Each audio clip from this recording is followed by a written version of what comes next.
मेरा बेटी पापा अरे बेटी बेटी कैसा है ठीक है ना मेरी सोना ఎలా వచ్చావు అక్కడ పెద్ద ఫైట్ పాపా మరి మేము వెళ్ళొస్తాం సార్ ఓ జయరామ్జీకి లోపలికి రండి రండి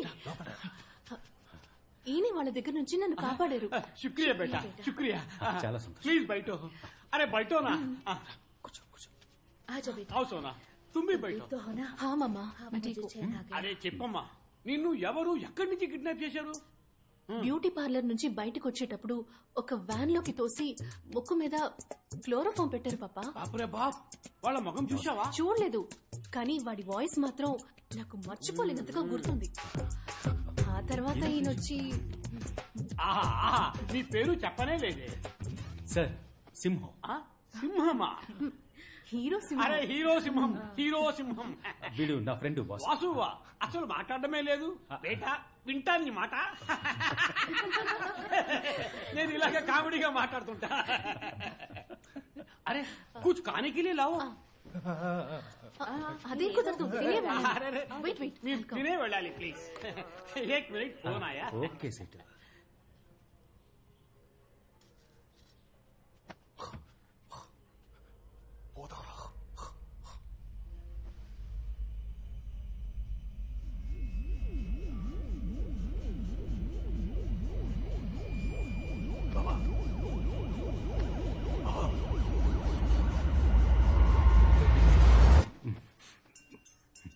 సింహం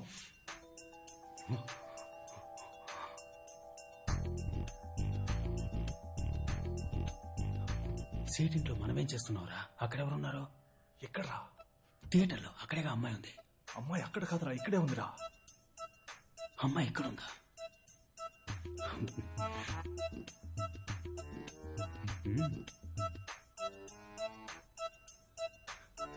మరి క్యాషా నువ్వే కదరా అమ్మాయిని తీసుకొచ్చి వదిలిపెట్టావు ఇప్పుడు క్యాష్ వేస్తారా నేనెందుకురా తీసుకొచ్చి వదిలిపెడతాను బావా ఆటలాడకరా చాలాసేపటి నుంచి తేడాగానే ప్రవర్తిస్తున్నావు మనం డబ్బులు ఇచ్చి సెట్ చేసిన మనుషుల్ని కూడా కొట్టి పడేశావు నేనా అవును ఆ అమ్మాయి నువ్వే తనని కాపాడి ఇక్కడికి తీసుకొచ్చామనుకుంటోంది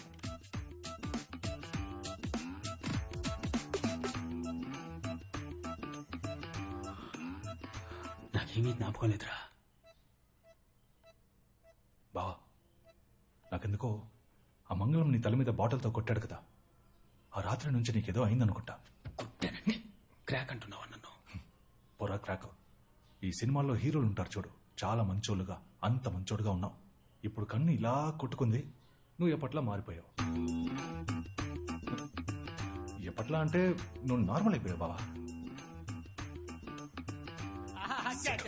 ठीक है ठीक है ठीक है अरे अरे बैठो जी आप भी बैठो जी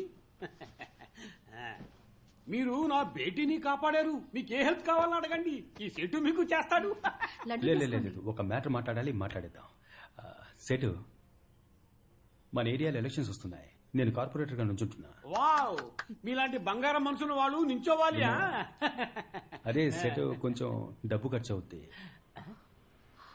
డబ్బు ఎంత ఖర్చు అవుతుంది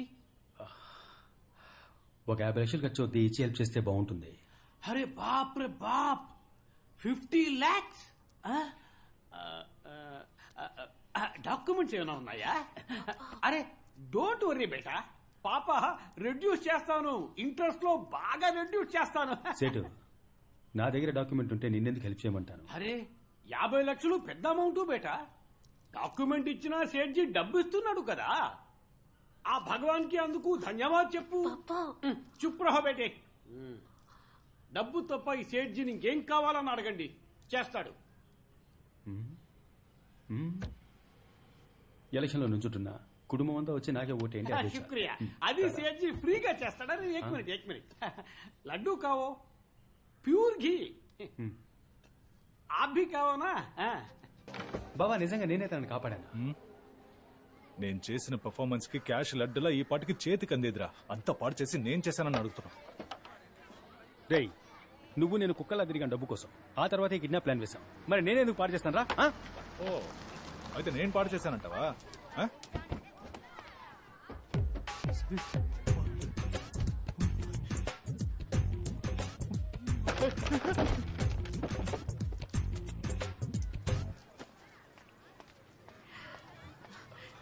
ఇదిగో మీరు అడిగిన 50 lakhs. ఇవి మీ నాన్న ఇచ్చాడా? కాదు, నేనే ఇస్తున్నా. నాకు ఈ డబ్బొద్దు. ఏ నేను ఇవ్వకూడదా? మా ఏరియా జిమ్ మాస్టర్ని నేను డబ్బు అడిగాను, ఆయన అరేంజ్ చేస్తానని చెప్పారు, అందుకే. నేనెవరో తెలియక మీరు నన్ను కాపాడారు. ఎలక్షన్లో మీరు గనక గెలిస్తే ఇంకెంతమందికి మంచి చేస్తారు. మీకోసం నేను ఇంత డబ్బు అరేంజ్ చేయడానికి ఎంత కష్టపడ్డానో తెలుసా సింహం? అర్థమవుతోంది, కానీ మాట ఇచ్చేసానే, అదే ఆలోచిస్తున్నా. సరే పర్వాలేదులేండి. ఏమండి, ఒక నిమిషం. వాసు, ఆ డబ్బు తీసుకో, లెక్క రాసించు, తర్వాత మాస్టర్తో చెప్పు ప్రజా సంక్షేమానికి ఎప్పుడైనా డబ్బు కావాల్సి వస్తే అప్పుడు అడుగుతానని, సరేనా?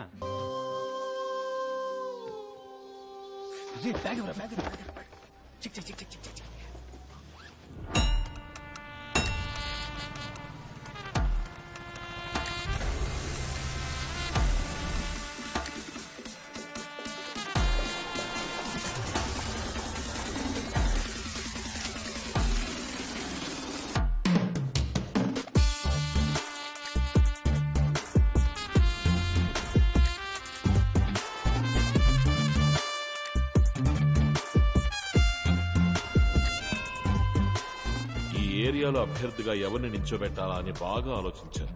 ఒక మంచి నాయకుడు తానుగా ముందుకు రాకూడదు, నేనే నాయకుడినని, కానీ స్పష్టంగా తెలియాలి వీడే నాయకుడు అని. ఒక అడవికి ఎవరు రాజు అని ఆలోచిస్తే సింహమే రాజు. ఈ రోజు వాడి ముద్దు ముద్దు మాటలు వినడానికి నేనే ఆతృతగా ఎదురు చూస్తున్నా. రా సింహం, పైకి రా.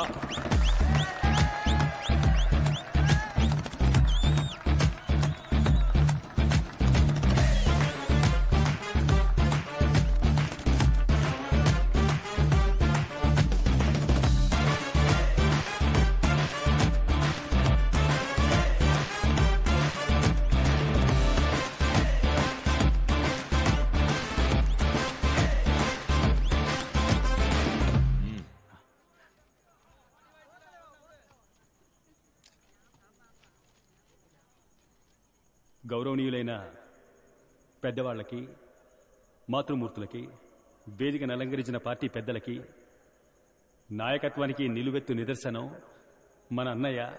నమస్తే అన్నగారు.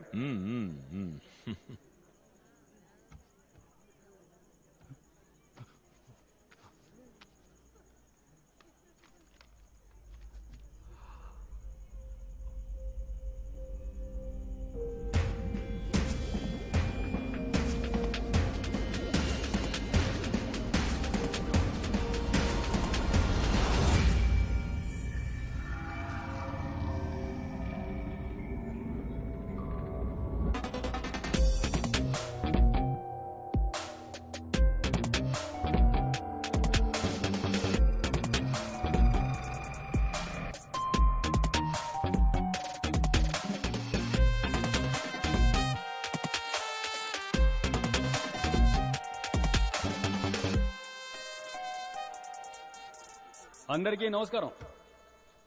అన్నా నమస్తే అన్నా, బాగున్నారా? నేనే మన ఏరియాలో కార్పొరేటర్ పోస్టుకు నుంచోబోతున్నా.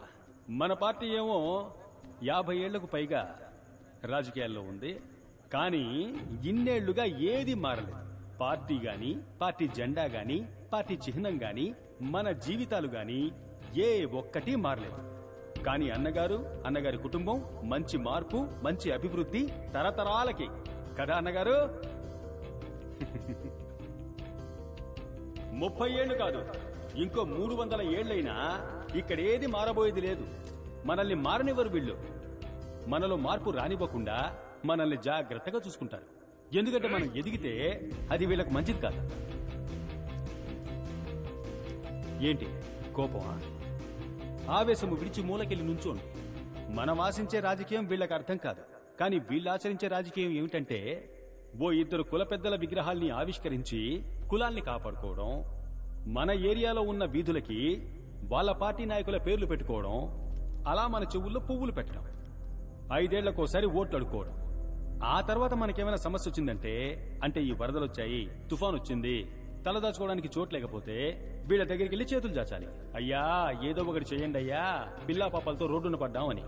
వీళ్ళంతా దాన కర్ణులు కదా, ఏదో వీళ్ళ బాబు సొత్తు తీసుకొచ్చి మన చేతుల్లో పెడుతున్నట్టుగా మనం పప్పు ఉప్పు కొంటూ ఇచ్చిన పన్ను డబ్బుని వాళ్ళు మింగేయగా మిగిలింది మనకిస్తారో, అది కూడా కుక్కకు బిస్కెట్ వేసినట్టుగా అది మనం ఏరుకొని వీళ్లకు దండాలు పెట్టాలి.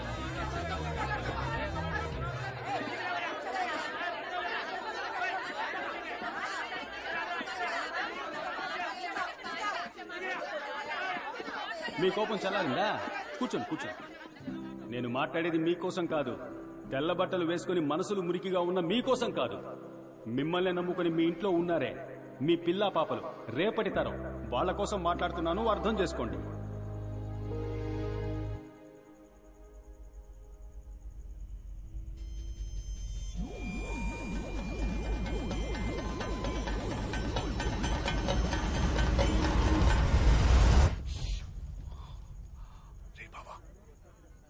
ఏంట్రా ఏం మాట్లాడుతున్నారా? ఏయ్, నేను ఇందాక నుంచి చూస్తూనే ఉన్నాను. ఏంటి వచ్చినప్పటి నుంచి అన్నగారి గురించి పార్టీ గురించి తప్పుగా మాట్లాడుతున్నావు? ఆధారం ఉందా నీ దగ్గర? నీకు టికెట్ ఇచ్చిన తర్వాత ఇది అవినీతి పార్టీ అయిపోయిందా? ఆపోజిట్ పార్టీ వాళ్ళ దగ్గర డబ్బు తీసుకున్నావా ఏంటి? అడగటయ్యా.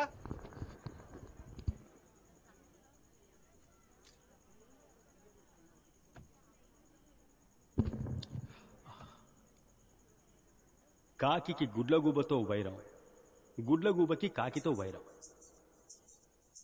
ఈ కాకికి గుడ్లగూబకు సెట్ అవ్వదంట. ఈ గుడ్లగూబ ఏం చేస్తుందంటే, రాత్రుళ్ళు కాకుల కళ్ళు కనిపించవు కదా, కాకి గుడ్లన్నీ గుట్టుకున మింగేస్తుంది. అదేవిధంగా ఈ కాకి ఏం చేస్తుంది, పగటిపూట గుడ్లగూబ గూటికి వెళ్లి అది పెట్టిన గుడ్లన్నిటినీ గుట్టుకున మింగేస్తుంది. ఇక్కడ అదే జరుగుతుంది. ఇదే చోట ప్రతిపక్ష నేతలు వచ్చి నా అన్నగారి గురించి ఇదే విధంగా చెప్పి మీ చెవుల్లో పువ్వులు పెడతారు. వాళ్ళేమేం ఊహించుకొని చెప్తారో అవన్నీ ఇందాక మీతో నేనే చెప్పాను.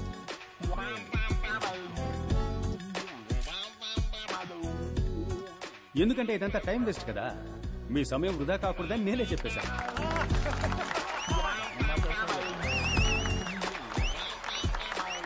పచ్చకామలు వచ్చినోడికి లోకమంతా పచ్చగా కనిపిస్తుందట. అదే విధంగా ఈ అవినీతి పరులకి తమ కళ్ళతో చూస్తే అంతా అవినీతిగానే కనిపిస్తుంది. సమయం సరిపోతుందా వాళ్ళు చేసిన అవినీతి గురించి చెప్పాలంటే? నన్ను లిస్ట్ చేసి ఇవ్వమంటారా? అన్నగారు, నేను విషయం చెప్పబోతున్నాను, దయచేసి నన్ను ఆపకండి. ఈ విషయం చెప్పే తీరాలి. ఓ 2 రోజుల ముందు అన్నగారిని కలవడం కోసం వెళ్ళాను. అప్పుడు ఆయన నా దగ్గరికి వచ్చి చెవిలో చెప్పారు, సింహం ఏం లేదు, ఖర్చులకు ఒక 50 కావాలి, ఇస్తావా? నేను ఒకరికి ఇస్తానని మాటిచ్చాను అని అడిగారు. అన్నగారు దయచేసి మీరు అడ్డుపడకండి, మీరెవరో ఈ ప్రజలకు తెలియాలి. అన్నగారు మీరు మౌనంగా ఉండాలని నేను ఆజ్ఞాపిస్తున్నాను. అన్నగారు 50 అడిగారు. ఏంట్రా ఇది, అన్నగారు 50 అడిగారే, నా దగ్గర నిజంగా డబ్బు లేదు, ఏం చేయాలో కూడా అర్థం కాల. ఎలాగో కింద మీద పడి ఒక 50 మోపు చేసి అన్నగారికి ఇచ్చాను. అప్పుడు ఆయన ఏం చెప్పి తీసుకున్నారో తెలుసా? నేను తిరిగిచ్చేటప్పుడు నువ్వు ఖచ్చితంగా దీన్ని తీసుకోవాలి, ఇది నా పార్టీ మీద ఒట్టు, నా తల్లి మీద ఒట్టు అని చెప్పారు. అప్పుడే పితికిన పాలు ఎంత స్వచ్ఛంగా ఉంటాయో నా అన్న మనసు గుణం అంతే స్వచ్ఛంగా ఉంటుంది. చివరిగా ఒకే ఒక విషయాన్ని చెప్పి ముగిస్తాను. నేను నా చెల్లెలు మా అమ్మ నాన్నల్ని చూడలేదు. మాకు ఆకలేసినప్పుడల్లా మీరెవరు మమ్మల్ని పస్తులు ఉంచలేదు. ఈ ఏరియానే, నా జనాలే నాకు అమ్మ నాన్న తాత బామ్మ అత్త మామ అక్క చెల్లెలు అన్న తమ్ముడు అంతా మీరే.